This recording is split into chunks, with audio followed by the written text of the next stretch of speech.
How's it going, High Plains, and welcome back to another episode of High Plains Media News. As always, I'm your host, Stetson Smith, and today we're bringing you an update on the sanctuary city for the Unborn Ordinance.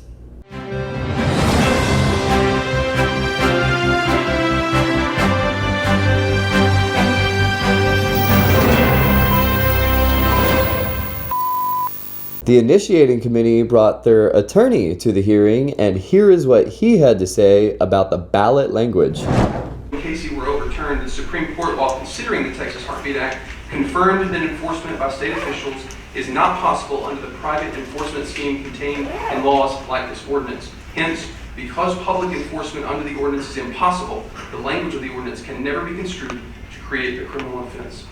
And though I don't know each of you as members of the council, I hope I'm not being presumptuous when I say that I have no doubt that you, like me, share the Christ-centered, unapologetically pro-life convictions of this community. And in the dark and confused times in which we live, it's incumbent on folks like us to stand for our values. And so I urge the council to stand for life by ensuring that the proposed ordinance is correctly described through the language that will be included on the November ballot and avoid unnecessary and costly litigation. Thank you. The council ultimately decided to remove the criminal offense language, replacing it with "it shall be unlawful," a change that Mark Lee Dickson and his committee appreciated.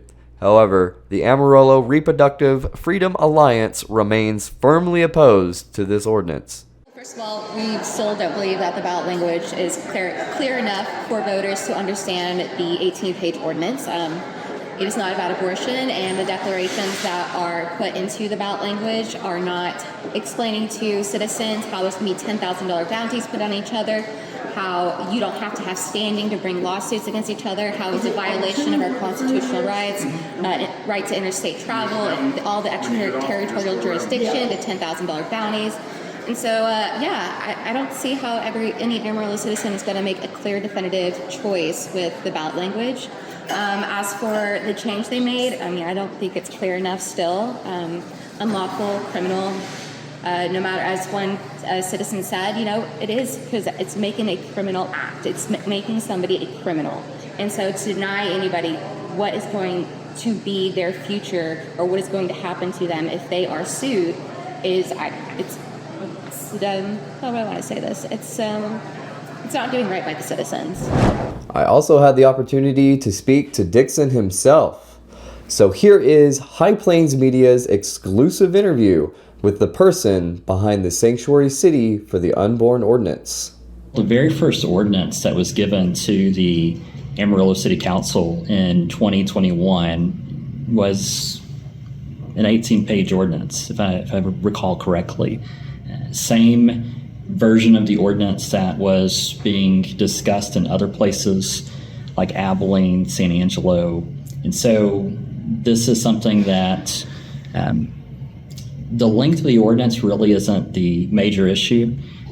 Some people have brought that up as if that's a ungodly number of pages. And some of those people don't realize that how long is the agenda packet for a city council meeting?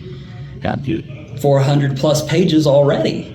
And so if people can go through 400 pages of an agenda packet, they can go through an 18-page ordinance and have several months to really digest that and see there are 6 provisions.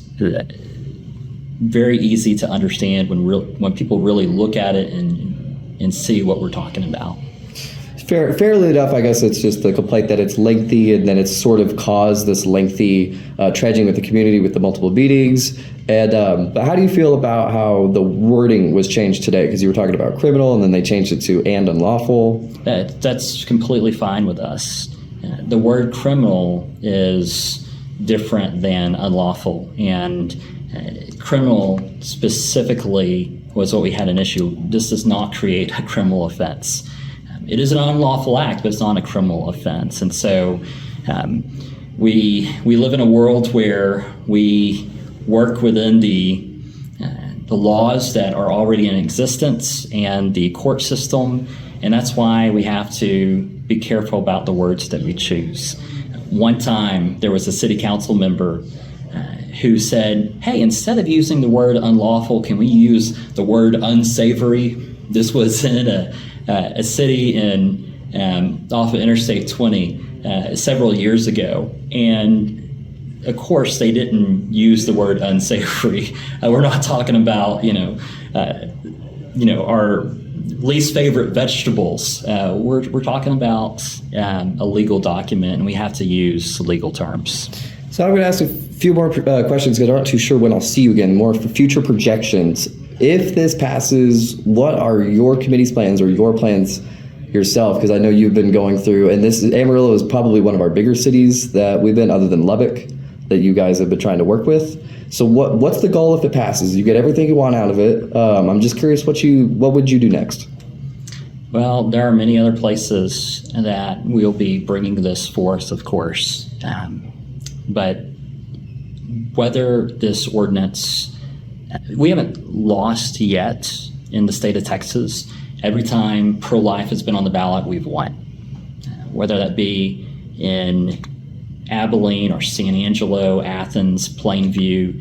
In fact, even the San Antonio Justice Charter, which I was not involved with, but it still was an issue where abortion was part of that initiative. And of course, it was a pro-abortion initiative that failed considerably in San Antonio. But regardless of what happens, the fight continues. Amarillo is an abortion trafficking hub connecting the Midwest, the West, and the Southwest. And so there's going to be a lot of things, even with this ordinance passing, there are still going to be matters to address in this community. And so my last question, just as hypothetical, it doesn't pass the ballot. What's next? Well, we're not giving up. This group is an incredibly devoted group, and the work doesn't end. Since 2021, this group has been working on this, and we're going to keep on fighting until these loopholes are closed. And so it may take longer, may take retooling things, who knows? Maybe the state addresses it before in a situation like that, but we're going to keep on fighting and doing our part to save our cities, save our counties, save our state, and save our nation.